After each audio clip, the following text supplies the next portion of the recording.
Hi, second grade. Today we're going to do a lesson about resurrection eggs. So this isn't the way I planned to do this with you. I had hoped we would have some plastic Easter eggs and we would each make a carton with little symbols inside. But we're going to do it a different way this year. You have a hard copy. You have I think it's 3 pages. They look like this. I've started to do mine to show you how to do it. And this is another page. You can make these at home out of plastic Easter eggs if you have some extra ones and maybe some kind of extra egg carton around at home. This is one that I got at Hobby Lobby quite a few years ago. It's really nice. It comes with a little booklet that explains everything, and it had this nice little sheet of stickers that I didn't use, and then of course the eggs inside, and then we'll put those together. I'm going to show you both of them, but first I'm going to read the story that comes with it, or this is the book that I bought to go with it, and I didn't know if anybody else had this. It's called The Story of the Resurrection Eggs, Benjamin's Box. So we'll be reading this, and as I'm reading, you can follow along, and then, of course, you can start coloring your Easter eggs.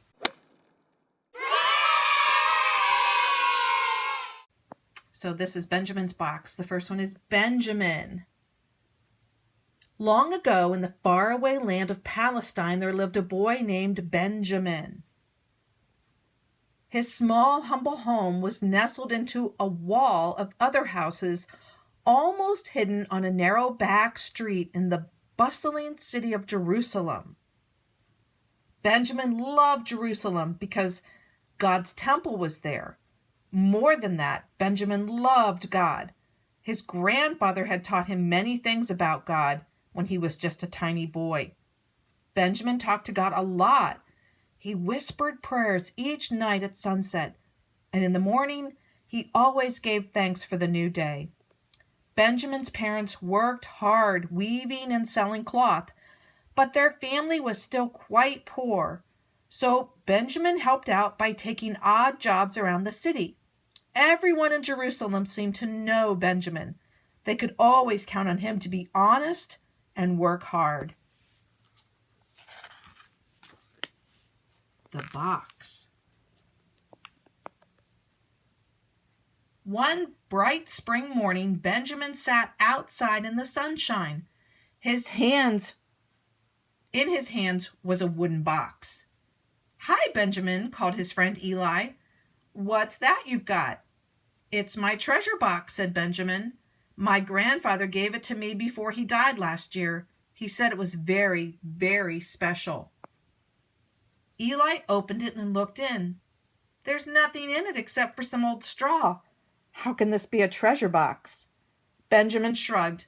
"I don't have any real treasures yet, but my grandfather said this straw came from the bed of a baby who was born in a stable. My grandfather was a shepherd then, and he said the baby would grow up to be a king. Why would a king be born in a stable with cows and donkeys?" Eli laughed and closed the box. "I heard some sort of king is coming today. His name is Jesus. Want to come to the city gate and watch for him?" "Sure. My grandfather took me to hear a man called Jesus once. I'd like to listen to him."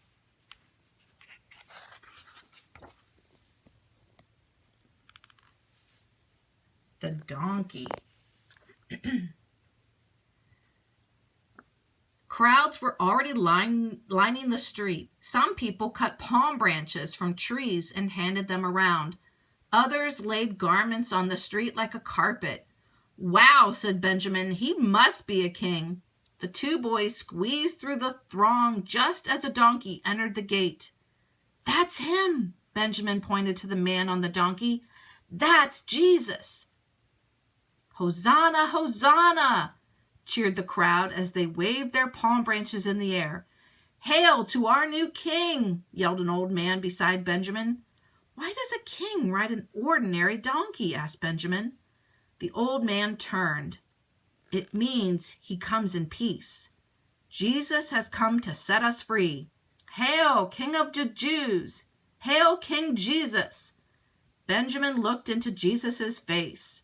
As he drew near, Jesus smiled back, as if they were friends. The donkey plodded and Benjamin followed, pushing through the crowd to keep up. At last he drew close enough to pet the donkey. A small tuft of hair came off in his hand. That night, Benjamin placed the bit of donkey fur in his treasure box. The coin. In the next days, Benjamin and Eli went to hear Jesus whenever they could. One day, as they waited, Eli whispered, "The priests have offered money for someone to betray Jesus." "Why?" asked Benjamin. "What has he done? He only speaks the truth. They should listen to him." "The priests are jealous of him. They want Jesus to stop teaching," said Eli. "Someone should warn Jesus," declared Benjamin. "I'm not afraid. I'll go." He pushed through the crowd until he reached one of Jesus' friends. He tugged on the man's sleeve. "Excuse me, sir. Are you with Jesus?" "Yes, I am," the man answered. "Please, I need to warn Jesus. He's in danger. The priests are offering a bribe to betray him. You must tell—" "Shh," said the man. "Do not repeat this. I'll take care of it." And he slipped a coin into Benjamin's hand. "Thank you, kind sir. What is your name?" "Judas Iscariot," said the man as he turned away. That night, Benjamin tucked the shiny denarius into his treasure box. The cup.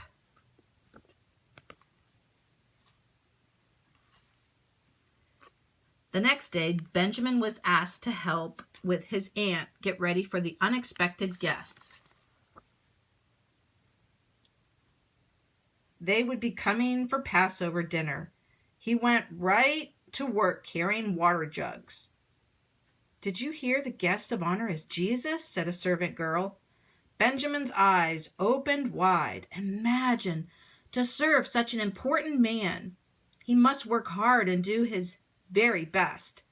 Two of Jesus' friends came to help, and Benjamin listened as they talked of Jesus. They loved him so much. Soon Jesus arrived and the supper began. If Benjamin listened carefully, he could hear some of their words. But what did Jesus mean when he said the wine was like his blood and would be spilled, and the bread was to be broken like his body? It made no sense. Then Jesus said someone would betray him. Benjamin smiled. He wasn't worried. He knew that Judas would prevent this. After supper, Benjamin found a broken cup. He saved it to remember the night when he served Jesus. Praying hands. Later, Jesus and his friends left to pray. Benjamin wanted to pray too. He followed at a distance, watching as they finally stopped in a garden. Benjamin sat beneath an olive tree and broke off a twig. He couldn't hear Jesus, but he knew he was praying. Benjamin prayed too, and as he prayed, he rubbed the twig between his hands. Before long, his eyelids grew heavy, and he soon fell asleep. Loud yelling startled Benjamin. He leapt up in time to see soldiers taking Jesus away. "Stop!" he cried. "You can't take him. He hasn't done anything." "Shh, boy," said one of Jesus' friends, holding Benjamin back. "What's wrong?" demanded Benjamin. "Why are they taking him?" "They want to question him." Benjamin pulled away. "Why didn't you stop them?" But the man just shook his head and walked away. All of Jesus' friends were gone now. Benjamin saw the smooth twig in his hand. "Dear God, please take care of my friend Jesus," he prayed as he walked. At home, he placed the broken cup and the twig in his treasure box.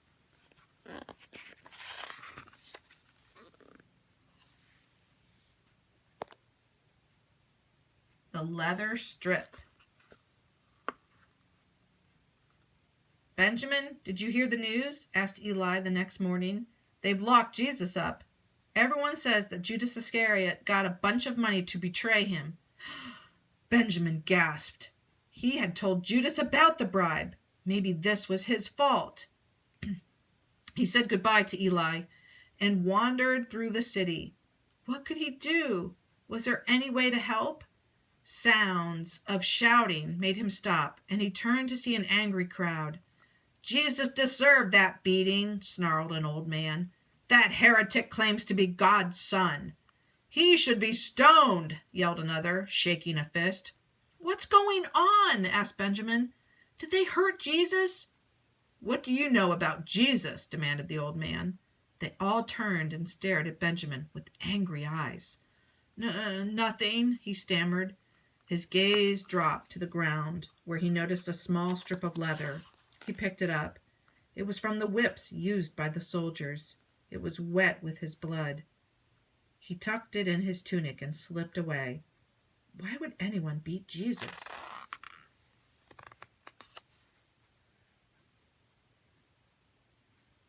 The thorn. Benjamin continued to walk.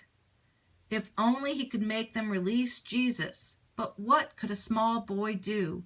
He heard loud cries as another crowd gathered at the end of the street. Hail, King of the Jews! Yelled a soldier as Benjamin pushed his way past the men and women. And there stood Jesus. Benjamin looked into Jesus' eyes as Roman soldiers threw a shabby robe over his beaten back. He expected to see hatred, but instead he saw only love. Then a soldier shoved a crown of thorns on Jesus' head, and another struck him with a stick. Benjamin's eyes filled with tears. Why were they doing this? A few days ago, everyone had called Jesus a king when he entered Jerusalem. Now it seemed they all hated him. Benjamin squatted down and buried his head in his hands. Please, God, he prayed over and over, please make them stop. When he finally opened his eyes, the crowd had moved along. Jesus was gone. The crowd had moved, and he walked over to where they had scorned his friend and picked up a sharp thorn, broken from the awful crown. He ran home. His parents paused to hear his story, then sadly shook their heads and returned to their work. Benjamin placed the thorn and leather strip in his box and cried.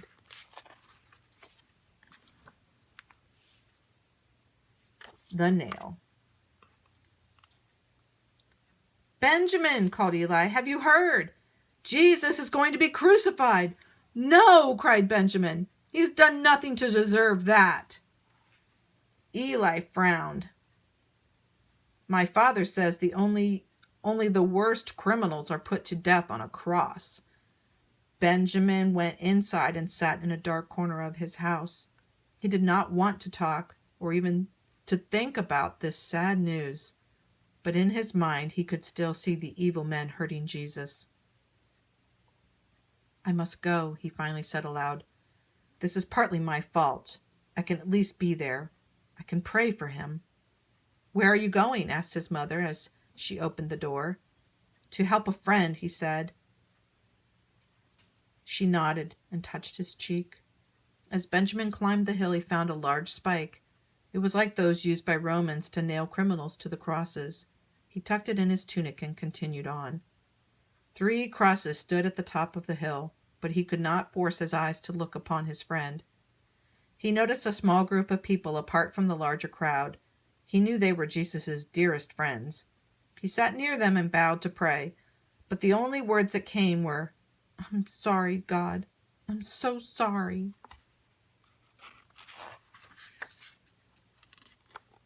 The die and the spear. Benjamin watched as soldiers gambled for Jesus' clothes. He tried to shut his ears to their cruel remarks. Finally, he forced himself to look up. Benjamin looked into Jesus' eyes and saw such sorrow and pain that it cut into his heart. But he also saw love, and like before, Jesus looked right at Benjamin. Surely this was his way of saying all would be well. Perhaps he would even do a miracle. But instead the sky turned dark, and Jesus cried out, Father, Into your hands I commit my spirit. The ground shook, and Jesus breathed his last breath. Benjamin was stunned. Jesus was dead.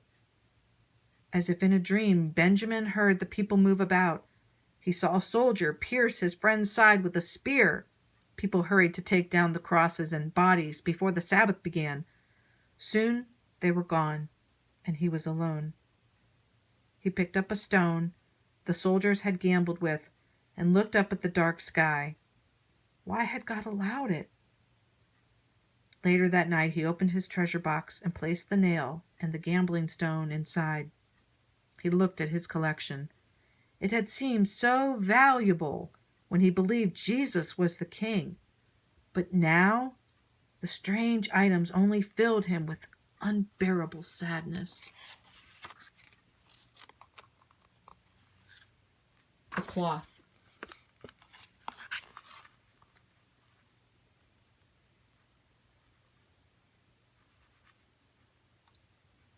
Benjamin, called Eli the next morning.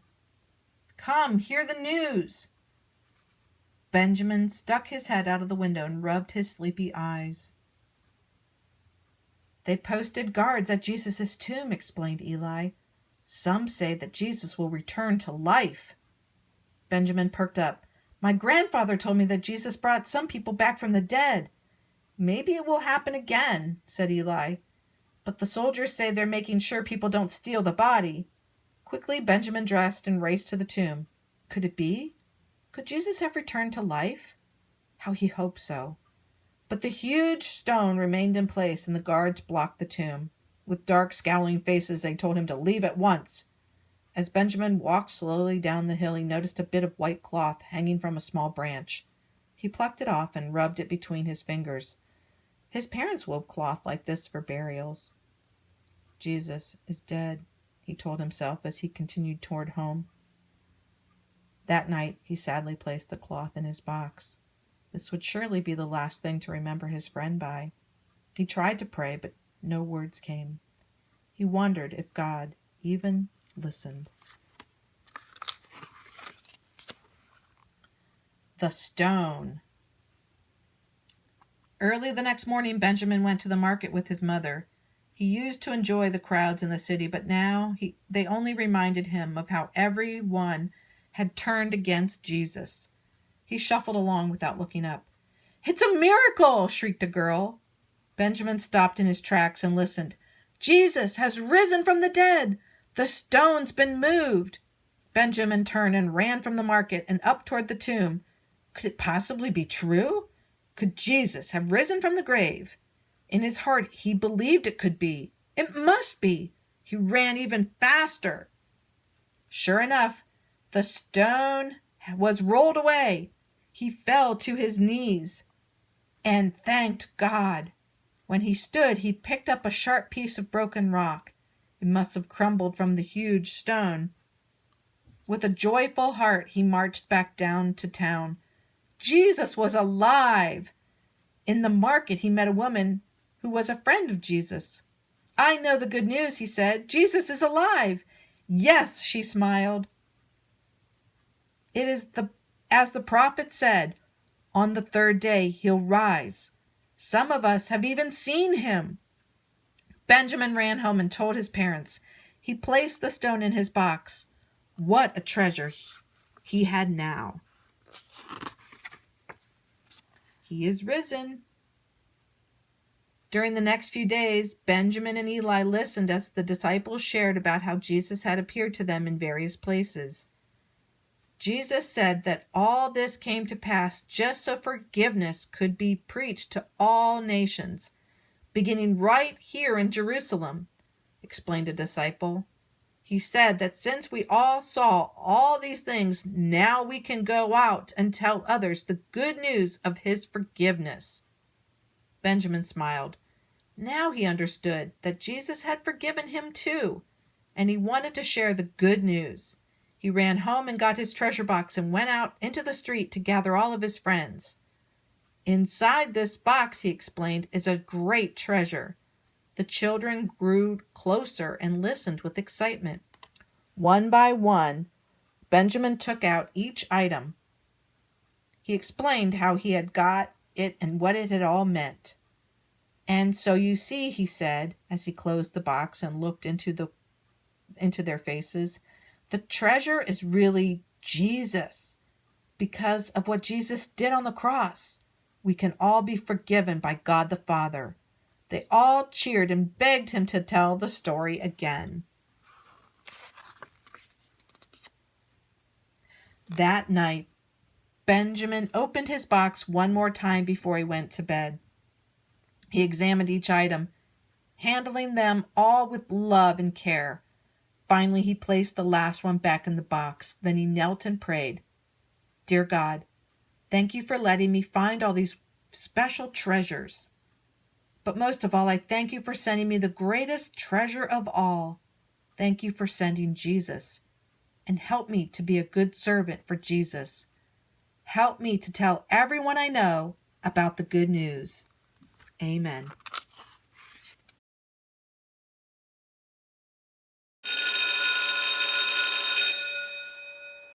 Now you're going to make your own resurrection eggs. The first thing you're going to need are your handouts that were in your packet or that you have printed out from your home printer. You're going to need some construction paper. You can use one color or you can use many different colors. You're going to need some scissors and some glue. You're going to take your construction paper and fold it in half and use your egg template to cut an opening. You're going to cut around your egg so that when you open it, you will have two sides like a book. Make sure you don't cut the whole egg out, that you leave part of it so that it's like a book when you open it up. Once you've cut out 12 of these eggs, you can start cutting out the other pieces. So I've done number 7 here. I'm going to paste my number 7 on my egg. And then when I open it up, I'm going to paste the explanation of what that egg is and the picture on the bottom part. So make sure you're putting the right numbers. These are all number 7. Obviously, I didn't start with number 1. And then you continue to do the same thing for each of the eggs. So here is one finished egg. You can see I've pasted the egg on the front.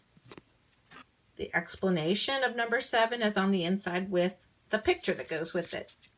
You will make sure you have a full set of these, and then you'll take a picture or a small video of them and make sure that you explain the story to someone, because this is part of your badge for First Communion. So I want to go through and show you what's inside the resurrection eggs if you have one of these like at home, or if you want to create your own. If you've got some eggs, plastic eggs at home, you can get super creative and make these on your own. And to put them in, you could use an empty egg carton. So here's the inside of the resurrection eggs that I purchased from Hobby Lobby, but it would be very simple for you to do something like this at home. You just need 12 plastic Easter eggs, maybe some kind of, styrofoam or the paper cartons that you already get when you get eggs at the grocery store to keep them in. So the first egg, of course, is, this one has a donkey because it represents when Jesus rode into Jerusalem on the donkey. But if you were doing one at home, this is a great chance to go on a little scavenger hunt and collect things. You could get a little piece of a leaf to put in there. This one would be easy too. These represent the coins that were bought or that were used by Judas to betray Jesus. So you could put some coins around the house in there. The next one is the chalice, the cup from the Last Supper, and you could use a thimble to represent a cup. Sometimes you might have a little game, or sometimes those little Playmobil things have cute little cups or Legos. You might be able to find a little cup that you could put in there. The next one is when Jesus was praying in the garden. This one is represented by some praying hands. You could maybe roll up a little piece of paper that would fit in there that would represent a prayer. The next one is the whip that they used to beat Jesus with. If you have like a little piece of leather or something that looks like that, you could put that in there for that. So the number 6 is the crow, and that represents when the cock crowed and Peter had denied Jesus 3 times. But a lot of the other ones have like the crown of thorns, and that would be easy to do. You could, find something like that and, weave it in for your own if you're making your own. The next one is the nails. So you could get nails just, around the house if your dad has a workshop or whatever. The next one is the spear that the soldiers used to pierce his side. You could use other things from that moment. One of the things I've seen used is like a dice from a game, because they cast lots, and that's what that is. It's a rolled dice to get his clothing. The next one, it would just be a piece of cloth, and that represents the wrapping that they used to put Jesus's body in. The next one would be a stone. You could just get any stone out of your backyard or front yard. And that represents the stone that was rolled in front of the tomb. And of course, my very most favorite one is the resurrection egg, which of course is empty, signifying that Jesus is no longer in the tomb. So that's one thing you could do. If I know your children are so creative, and if you want to make your own, there's some suggestions. But if you don't and you'd rather use the one I provided, make sure you take pictures of whichever one you do. This is for your badge. I want to see some good creative work. All right, until next time.